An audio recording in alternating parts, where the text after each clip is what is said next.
Laurent Auplumel est en pleine dépression. De nouveaux candidats dans le viseur de Meta France, Julien Tanti et Kevin Gage parmi la liste.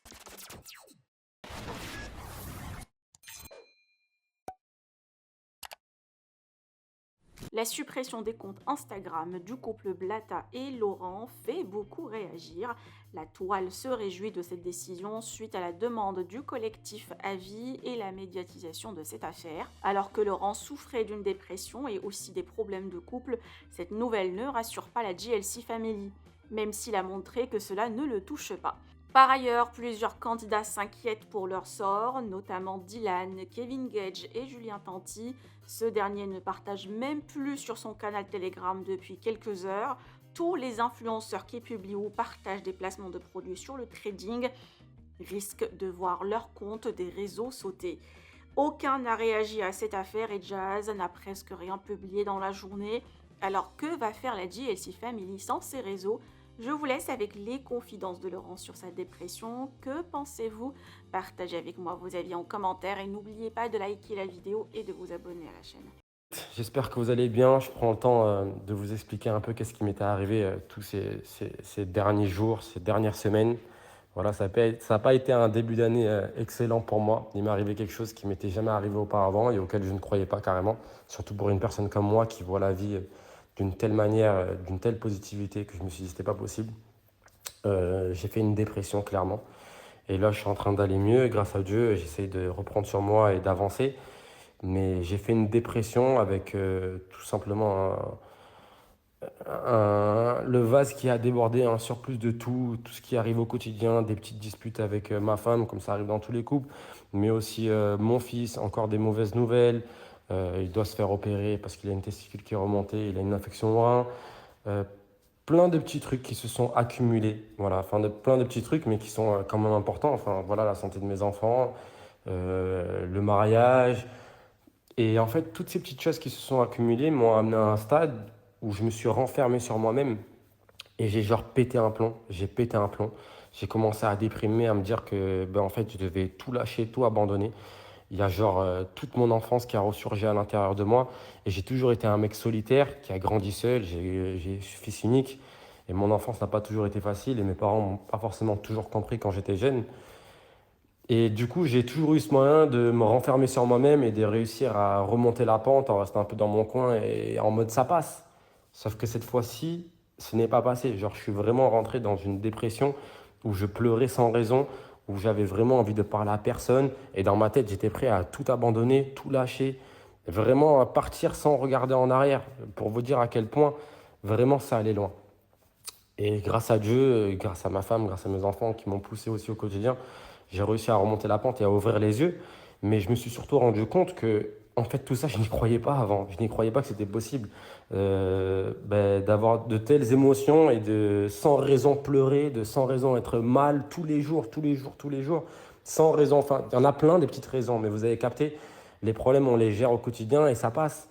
Ben là, non, dans tous les cas, genre en mode, je pleurais tout le temps, une vraie dépression, alors que je me suis toujours dit que c'était impossible que ça m'arrive et j'ai jamais compris les personnes à qui ça arrivait.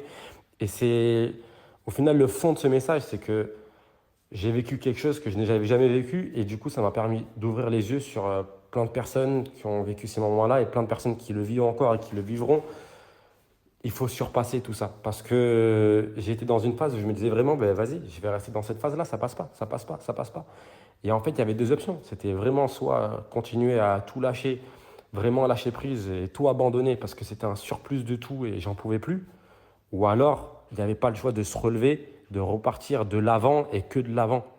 Sauf que c'est facile à dire, mais sur le moment, c'est tellement dur à vivre, en fait, tout simplement, à re-aimer la vie, à reprendre du plaisir. Et c'est dingue parce que venant de moi qui envoie que de la motivation au quotidien, je me suis vraiment dit que ça allait jamais m'arriver. Et voilà, aujourd'hui, je vous partage au final mon expérience. J'ai pleuré pendant des jours, sans raison, enfin sans raison valable, en vrai, sans vraie raison, parce que comme je vous le dis tout le temps, déjà, toutes les bénédictions qu'on a au quotidien, on a à manger, on a un toit, il nous arrive des problèmes à tous, la vie, elle n'est pas toute belle, elle n'est pas toute rose, elle est pour personne. C'est pour ça que quand je dis sans raison, voilà, on peut toujours dire merci Dieu. Et j'ai passé des jours à pleurer, et à me regarder dans un miroir et à me dire, vas-y, je vais laisser tomber. Ça y est, je suis en train de péter un plomb, je suis en train de bugger. Et j'ai réussi à me relever parce qu'il y avait mes proches qui étaient là et parce que mentalement, je me suis dit, je peux pas tomber dans ce trou-là. Je peux pas tomber dans ce trou-là. Mais vraiment, euh, maintenant que je l'ai vécu, je vois la vie différemment. En tout cas, à ceux à qui ça arrive, parce qu'avant, je n'y croyais pas. Je me disais, non, mais c'est pas possible. C'est pas possible qu'il y a des gens qui sont en dépression, alors que dans le monde, il y en a et ils meurent de faim, par exemple. Ben, en fait, ça arrive et c'est juste horrible. Et j'ai envie de dire à toutes ces personnes-là qui vivent ça au quotidien, qui le restent pendant des années et des années, passez à autre chose. Je vous jure que il y a un moment donné, vous devez passer le step et vous dire, il n'y a que deux options. C'est soit continuer à couler et abandonner et vous irez nulle part dans votre vie, soit vous vous relevez et vous vous motivez à faire des choses, vous vous motivez à sortir même si vous n'en avez pas envie, vous vous motivez à travailler même si vous n'avez pas envie de travailler, vous allez à la salle même si vous n'en avez pas envie. Faites les choses, en fait, quand vous n'en avez pas envie, faites-les. Et ça, je vous l'ai toujours dit. Et c'est le seul moyen de sortir de cette sphère, de cette bulle que ton cerveau et ton cœur créent automatiquement pour avancer. Parce que sinon, tu n'en sors pas et tu fais que t'effondrer, t'effondrer, t'effondrer. Et après, à un moment donné, tu seras tellement bas que tu n'arriveras jamais à te relever. Donc vraiment, je tiens à insister sur ça. Toutes les personnes qui vivent ça au quotidien, et je sais qu'il y en a plein et des milliers de personnes. Et avant je n'y croyais pas. Et vraiment, regardez, j'ai encore ma voix. Je ne suis pas encore vraiment remis, mais je me donne tous les jours pour avancer, pour me dire que putain, la vie, qu'est-ce qu'elle est belle. On n'en a qu'une. Voilà, il y a des problèmes. Je dis à chaque fois que tous les problèmes sont des futilités. Ce n'est pas des futilités, c'est des problèmes. Et en fonction de chacun, on a une vision différente. Mais putain, à la finalité, qu'est-ce qu'elle est belle et il faut la vivre pleinement. Parce que la vivre en étant déprimé, la vivre en se faisant des soucis tous les jours, la vivre en pleurant, en étant négatif, ça ne marche pas. Et vraiment, il n'y a que deux choix. C'est soit abandonner et périr comme ça, ou soit se lever et faire face à toutes ces épreuves tous les jours. Et c'est pour ça que j'avais fait une vidéo, je vous avais dit le plus important, c'est pas forcément la motivation. La motivation, c'est bien.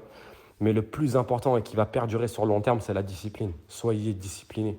Même quand vous n'avez pas envie, faites les choses. Vous serez toujours dans un bon mood et vous aurez tellement de gratitude envers vous-même quand vous aurez fait alors qu'à la base, vous n'en avez pas envie, que vous ne ferez que évoluer, évoluer, évoluer.